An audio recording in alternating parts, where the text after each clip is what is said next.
Ce livre m'a laissé, sans voix. Vraiment. Ah oui, je vois très bien. C'est le genre de lecture qui te secoue et qui te lâche plus. On parle du voyage au bout de la nuit de Louis-Ferdinand Céline. Une véritable plongée, oui. On plonge tête la première dans le chaos du XXe siècle à travers les yeux d'un type qui refuse de jouer le jeu. Complètement. L'adjectif qui me vient là tout de suite, c'est hallucinant. On suit Ferdinand Bardamu et on est jeté direct dans l'action, sans avertissement. C'est ça. Et c'est là tout le paradoxe.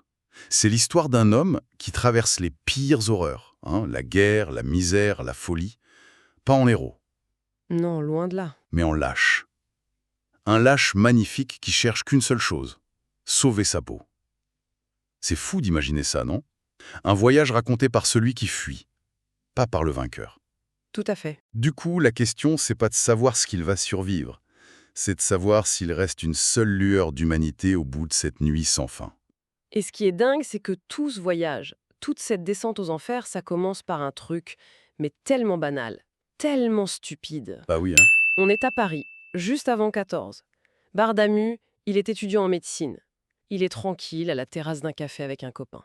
Rien d'extraordinaire, quoi. La vie normale, en fait. Et là, il se passe quoi? Une fanfare militaire passe dans la rue. D'accord? Le clairon, les uniformes, tu vois, il y a cette ambiance un peu patriotique qui monte, son ami le chambre un peu. Hmm. Et Bardamu, sur un coup de tête, mais vraiment un pari absurde avec lui-même, il se lève et il dit qu'il va s'engager. Comme ça, juste comme ça. Pour voir. Sa phrase, c'est «Je vais voir si c'est ainsi». En une seconde, sans réfléchir, il vient de signer pour l'enfer. Mais c'est insensé. C'est même pas par conviction ou patriotisme. C'est Par défi. par bêtise. C'est ça qui nous dit tout sur le personnage dès le Mais- début. C'est-à-dire, C'est pas un héros. Il est motivé par aucune grande idée. C'est une sorte de curiosité morbide, tu vois, une envie de voir jusqu'où peut aller la stupidité. il veut voir si la réalité est aussi bête que les discours qu'on lui sert. Exactement. Et il va avoir sa réponse et elle va être brutale. Parce qu'à peine engagé, il est projeté direct dans ce qu'il appelle l'abattoir international en folie. L'abattoir international en folie. La formule est terrible. On est loin des récits héroïques sur la camaraderie des tranchées, j'imagine. On est à l'opposé total. Pour Bardamu, la guerre, ça n'a rien de noble. C'est une immense boucherie, mécanique, sans âme. Et il le comprend vite. Très vite. Il comprend que les grands mots comme courage, honneur, patrie, c'est du pipeau. C'est des mensonges pour envoyer les pauvres types comme lui se faire tuer. D'accord. Le seul but, la seule vérité, c'est de pas mourir. C'est une philosophie de survie à l'état pur. Et c'est là qu'il développe cette vision du monde si particulière, si crue. Absolument. Il a cette pensée qui est à la fois terrible et géniale. Il en vient à envier les chevaux. Les chevaux. Oui. Il les voit tomber sur le champ de bataille et il se dit qu'ils ont de la chance. Eux, au moins, ils meurent sans écouter les discours des généraux, sans qu'on leur mente sur le sens de leur sacrifice. C'est une lucidité totale, en fait. Dépouillé de toute illusion. La révolte de Bardamu, elle n'est pas idéologique, elle est viscérale. C'est juste l'effroi d'un homme face à la stupidité meurtrière du monde. On comprend qu'il va pas rester là. Il survit à cet abattoir, mais il en sort brisé, traumatisé. Alors, la fuite continue. Mais on va où après avoir vu ça? Mais il tente une autre illusion. Laquelle? L'exotisme, le fantasme colonial. Il se dit qu'en Afrique, loin de l'Europe, il trouvera peut-être la paix, ou au moins un moyen de s'enrichir. Il part pour la colonie de Topo. Et bien sûr, c'est pas du tout ce qu'il va trouver. C'est encore pire, mais d'une autre manière. La guerre, au moins, c'était une horreur franche, directe. En Afrique, il découvre une horreur plus sournoise. Comment ça? La chaleur est écrasante, les maladies le rongent. Mais le pire, c'est les gens. Les colons qu'il rencontre, ils sont dévorés par la cupidité. Il dit qu'ils sont abétis par leur cupidité. Ah oui. L'exploitation, la cruauté, c'est pareil qu'au front, mais ça se cache sous des airs de civilisation. C'est une désillusion après l'autre. Il fuit la folie de la guerre pour trouver la folie de la cupidité. Il n'y a aucune échappatoire, en fait. Alors il va tenter le dernier grand mythe du XXe siècle. Après l'échec de la vieille Europe et l'enfer colonial, il se tourne vers l'avenir, vers la modernité absolue. L'Amérique. Exactement, le rêve américain. Il débarque à New York, puis il finit à Détroit, au cœur de l'industrie mondiale, les usines Ford, le temple du progrès. Et là, il va découvrir une nouvelle forme de guerre, j'imagine. Une guerre contre l'estrie, une guerre froide, silencieuse. Sur les chaînes de montage, on lui fait vite comprendre les règles. C'est-à-dire? Un contremaître lui dit cette phrase qui est terrible. Vous n'êtes pas venu ici pour penser, mais pour faire les gestes qu'on vous commandera d'exécuter. Waouh! C'est l'aliénation à son paroxysme. L'homme n'est plus qu'un rouage dans une machine qui le dépasse et le broie. Le bruit, la répétition, c'est une autre façon de tuer l'individu. C'est un voyage à travers toutes les formes de déshumanisation, en fait. Militaire, coloniale, industrielle. Mais au milieu de tout ça, il y a quand même une rencontre qui sort du lot, non? En Amérique. Une petite lueur. Une toute petite lueur, oui. Fragile et précieuse.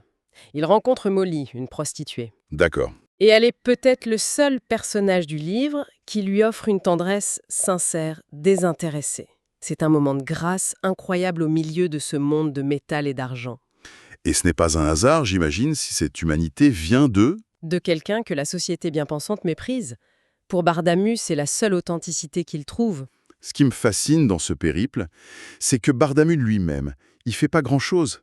Il subit, il observe, il écoute. Mais il est incroyablement passif pour un personnage principal. Oui, c'est vrai. Ça va à l'encontre de toutes les règles d'un récit, non? On est loin du héros qui prend son destin en main. Bah oui, mais c'est justement là qu'est tout le génie de Céline, en fait. Cette passivité, c'est pas une faiblesse, c'est une prise de position. C'est une forme de révolte. C'est sa seule forme de révolte. Dans un monde absurde et fou, la seule action sensée, c'est de refuser de jouer le jeu. En refusant de participer à toutes ces folies collectives, il devient une sorte de page blanche, un vide. Un vide que les autres s'empressent de remplir. Exactement. Il devient un catalyseur silencieux. Sa simple présence, son silence, ça suffit à faire tomber les masques. Les gens se confessent à lui, ils lui déversent tout. Leurs frustrations, leurs secrets. Ah oui. Les patrons révèlent leur mépris, les petits employés leur rage.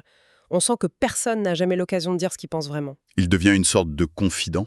Il y a cette scène incroyable où un de ses compagnons, en parlant de leur chef, lui lance c'est pas souvent qu'on peut lui dire ce qu'on pense au capitaine. Avec Bardamu, ils peuvent.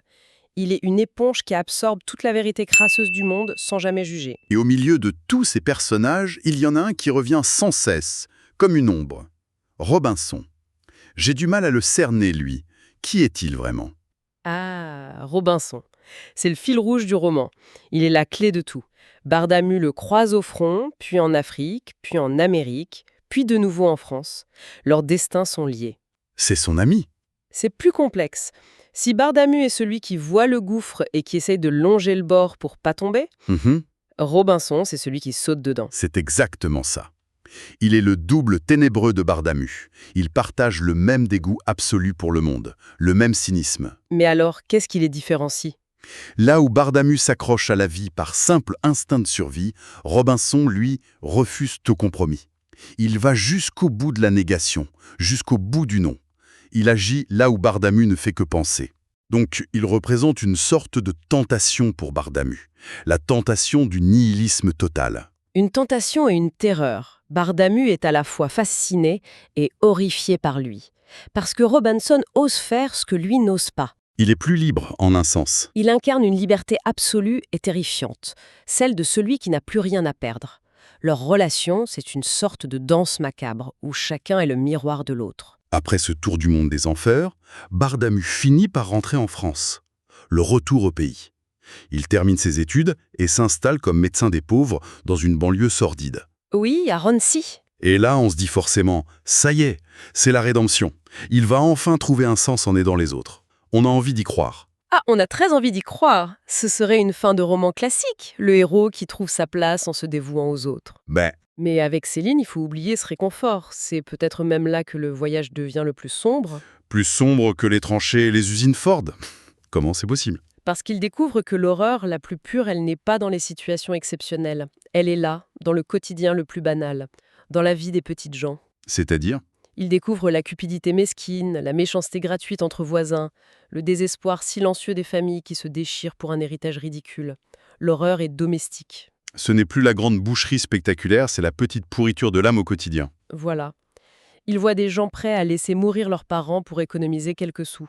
Il voit que derrière la façade de la normalité, les mêmes instincts de mort et de profit sont toujours à l'œuvre. La guerre ne s'est jamais arrêtée, en fait. Elle a juste changé de décor. Le vrai champ de bataille, c'est le cœur humain. Et ça se termine dans un asile psychiatrique. La boucle est bouclée, en quelque sorte. C'est l'aboutissement logique de son parcours, oui. Lui qui a fui la folie du monde se retrouve gardien de la folie institutionnalisée. Et il en tire une conclusion...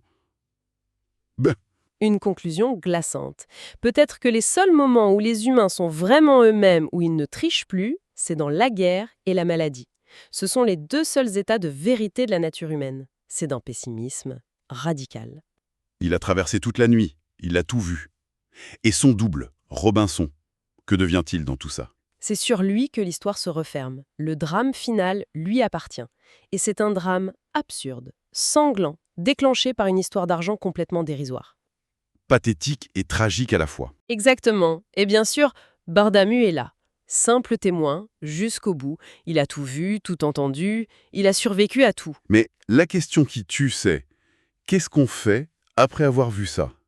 Quel sens on peut donner à sa propre survie quand on a vu le fond de l'abîme humain? C'est la question que le livre nous jette au visage. Et la seule réponse de Bardamu, la toute dernière phrase du roman, est d'une puissance inouïe. C'est-à-dire? Après des centaines de pages à décrire l'horreur avec ce flot de mots crus géniaux, il conclut par « qu'on n'en parle plus Le silence. Après tout ce bruit et cette fureur, juste le silence. Mais c'est impossible de ne plus en parler. Pour comprendre le poids de ce silence, pour sentir pourquoi, après avoir tout vu, la seule chose qui reste, c'est l'envie de se taire. Il faut faire le voyage soi-même. Il faut accepter de plonger avec lui, jusqu'au bout de la nuit. ». Tiens, justement, ça me fait penser, j'ai une bonne nouvelle pour vous qui nous écoutez. Ce livre est disponible sur Audible et vous pouvez le récupérer gratuitement en cliquant sur le premier lien dans la description.